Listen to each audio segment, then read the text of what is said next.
The pros and cons of the dollar store boom. Hi there, everyone. It's Jeff, and this is Plain English, where we help you upgrade your English with current events and trending topics. Listen here, and you'll get exposure to new words, new concepts, all in English. And you'll learn about the world, and often the English-speaking world, in the process. Coming up today, if you've never been to a dollar store in the United States, you are missing a big part of the shopping experience for many, many people. In fact, there are 10 times more dollar stores than there are Walmarts. But not everyone loves dollar stores. Today, you'll learn about what they are, where they are, why they're so valuable, and what people think about them. In the second half of the lesson, I'll show you what it means to fall out of fashion. That's the expression. This is lesson number 687. That means the full lesson is at plainenglish.com/687, and that is all thanks to JR, the producer. Before we dive into today's story, you've heard me mention some of the great ways our Plus membership can help you upgrade your English, and you might be curious about what that looks like. We've recently unlocked some free samples so that you can try out the premium features for yourself.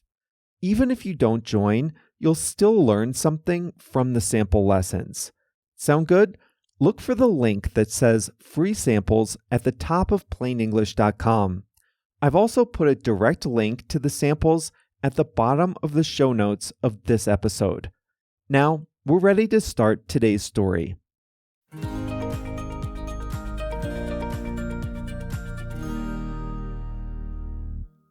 It's funny how you associate large brand name stores with the decades in which they became popular.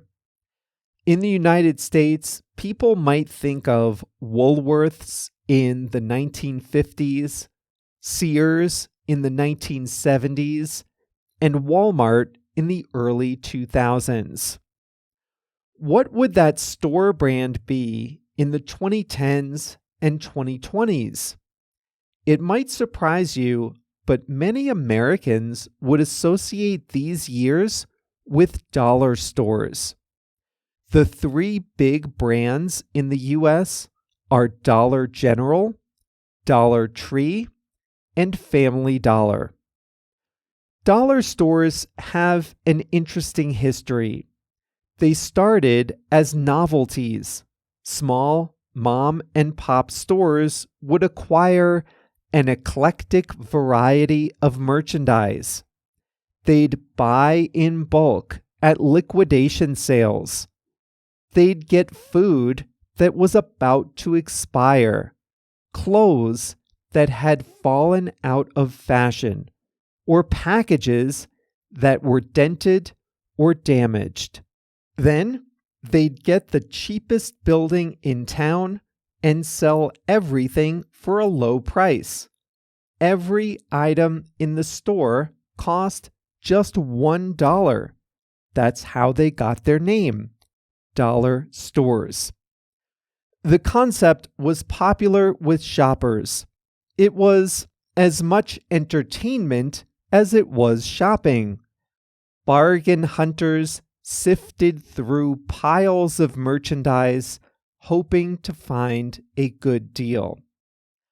Over the years, dollar stores expanded and consolidated, and today they look much different. Gone are the days of dented soup cans and out-of-fashion clothes.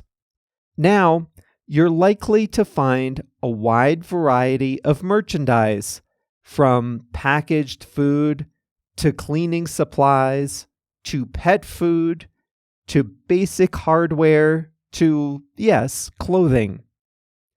And though the prices are higher than $1, they're still very, very low compared to other stores. In the consumer's mind, dollar stores sit between convenience stores and grocery stores. They have a greater variety and lower costs than convenience stores, but they don't have as much selection as large discount stores like Walmart.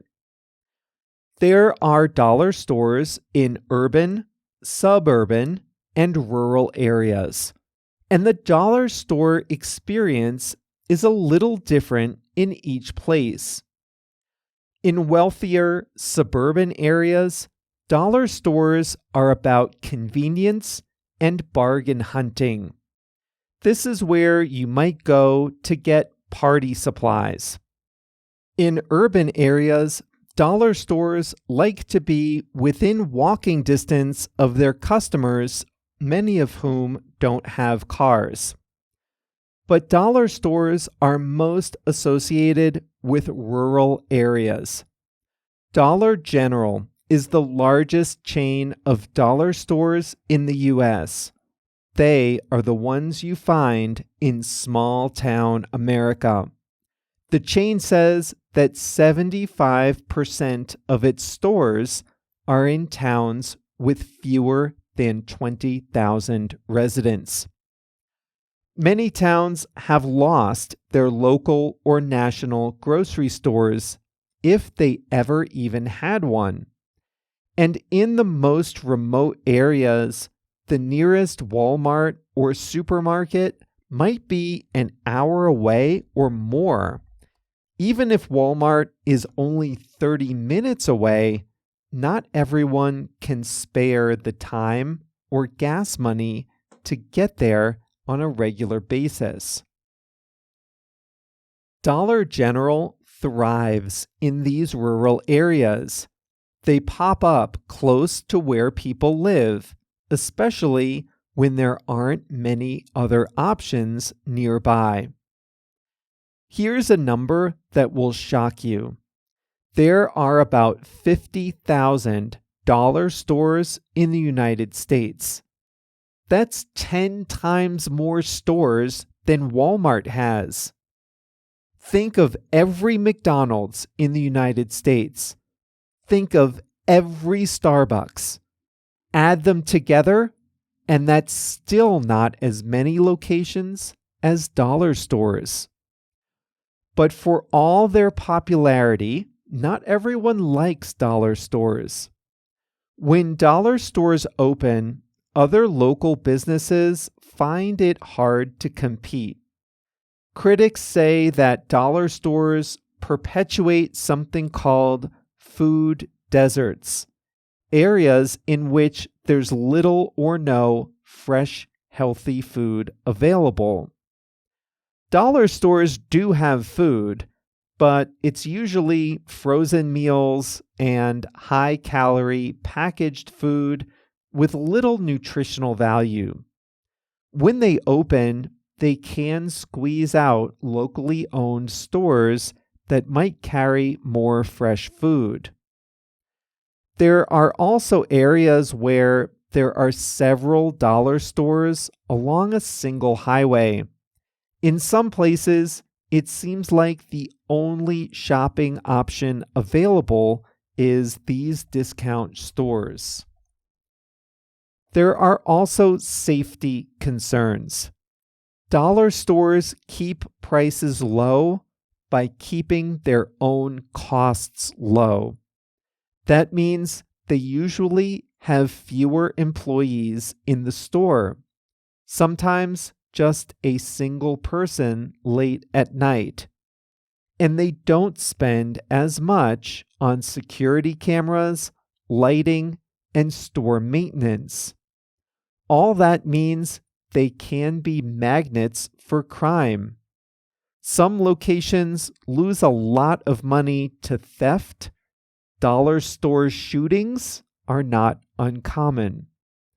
Despite all this, dollar stores are a lifeline for a lot of people. While it's true there's little fresh or healthy food there, it's also true that without a dollar store, many rural residents wouldn't have anywhere local to shop. And in big cities, not everyone has a car. Dollar stores are close to where people live. That's important if it takes a long time to get to the nearest grocery store.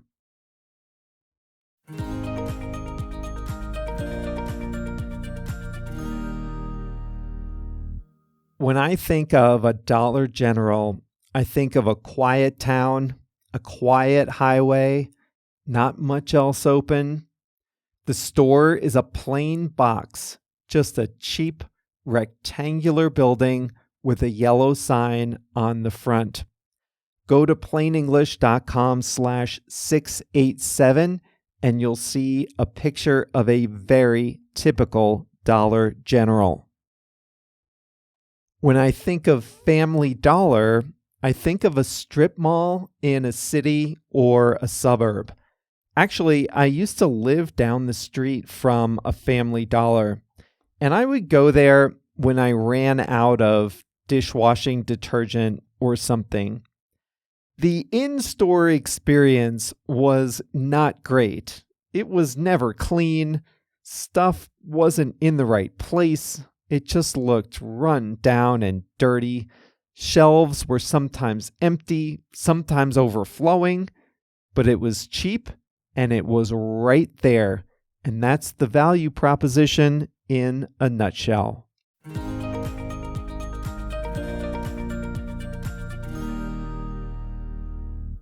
Here's an expression for you: fall out of fashion. If something falls out of fashion, it is no longer popular. It once was popular, but it is no longer popular. When we think of the word fashion, we typically think of clothing. And you can use fall out of fashion with clothing, but you can also use it with trends and technology. Let's start with clothing, though. The early versions of dollar stores used to buy merchandise really cheap and then sell everything for $1. They'd often get merchandise, stuff for sale. They'd get their stuff at liquidation sales. Sometimes when big stores end the season with a lot of extra inventory, they sell it in bulk at deep discounts. Sometimes when stores go out of business, they sell all their inventory at liquidation sales. This is where the old dollar stores would get their stuff. And a lot of what they got would be things that had fallen out of fashion. Bigger stores couldn't sell those things anymore, so they sold them to the dollar stores at a steep discount. I read an article that said a dollar store once bought pallets full of bell-bottom jeans, a popular type of jeans in the 1970s. They bought bell-bottom jeans, cut the bottoms off, and sold them as shorts. Why? Because bell-bottom jeans had fallen out of fashion. They had been popular, but then they were not. They had fallen out of fashion. Guys of a certain age, you might remember buying suits with pleated pants. My first suit pants had pleats in them. I think I got my first suit in 1998. Pleats are the little folds that are sewn into the fronts of dress pants. Pleated pants have fallen out of fashion. You do not want to show up to a business meeting in New York wearing pleated pants. They'll think you came from 1998. Technology, gadgets can fall out of fashion either because they're obsolete or just because people have moved on. Fax machines have fallen out of fashion because they're obsolete. We just don't need them anymore. Not with scanners and DocuSign and all the rest. A handful of things still do require a fax machine, but they are very, very rare in modern life. Maybe I'll go out on a limb here and say that tablets have fallen out of fashion. I still have an iPad and I like it, but Apple isn't selling iPads like they used to. I think tablets, maybe, are starting to fall out of fashion. Remember, people thought they would replace computers, but actually they were never as powerful as full computers. And for reading, games, and mobile apps, phones are just as good or better. You might disagree, but I think tablets are falling out of fashion. Now, just because something has fallen out of fashion doesn't mean it's gone forever. Film photography has fallen out of fashion. Almost everyone uses digital cameras or just their phones. Almost everyone, hobbyists and enthusiasts, still use film. CDs, compact discs have fallen out of fashion. Streaming doesn't sound quite as good as music played on a good CD player, not if you have good speakers, but it's so much more convenient and more affordable. CDs have fallen out of fashion. Professionally managed mutual funds have fallen out of fashion. This is an investment. These were a great way for ordinary people to invest in a basket of stocks. Customers would get together, pool their money, and pay a professional to buy and sell stocks in a mutual fund. The customers would enjoy the investment returns or suffer the losses, but either way, they'd have to pay the manager. Now, many people invest using exchange-traded funds. They're not free, but they cost a lot less than mutual funds do. Instead of paying a manager to pick stocks, investors can get a predetermined basket of stocks. It's a lot cheaper and often a better deal.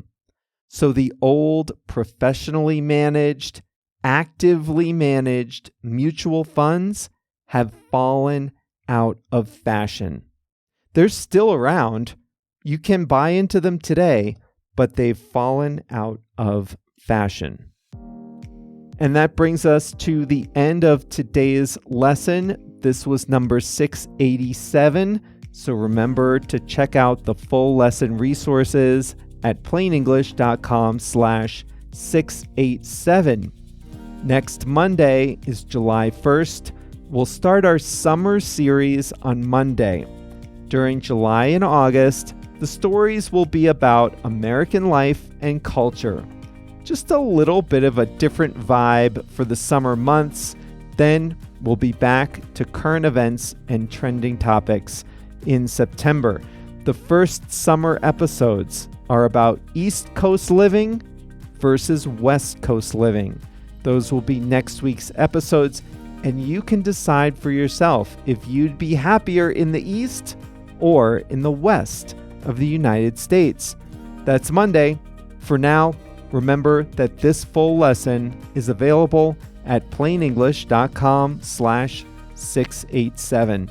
See you next time. You've reached the end of the audio lesson, but there's a lot more to the Plain English experience on the website plainenglish.com. A lot of plainenglish.com is free, but the best tools to help you upgrade your English are part of the Starter and Plus memberships. And if you've ever been curious about what those look like, Well, I have good news for you. We've unlocked some free sample lessons that let you try out the Starter and Plus features for yourself. There are 2 easy ways to find the free samples. First, at plainenglish.com, there's a new link at the top of the page that says Free Samples. I've also put a link in the show notes for this episode. In the sample lessons, you can do the exercises, listen to the fast audio, take one of our toolkit workshops, practice your writing, and more. So try it out today. Click the link in the show notes of this episode, or find the link that says Free Samples at the top of plainenglish.com.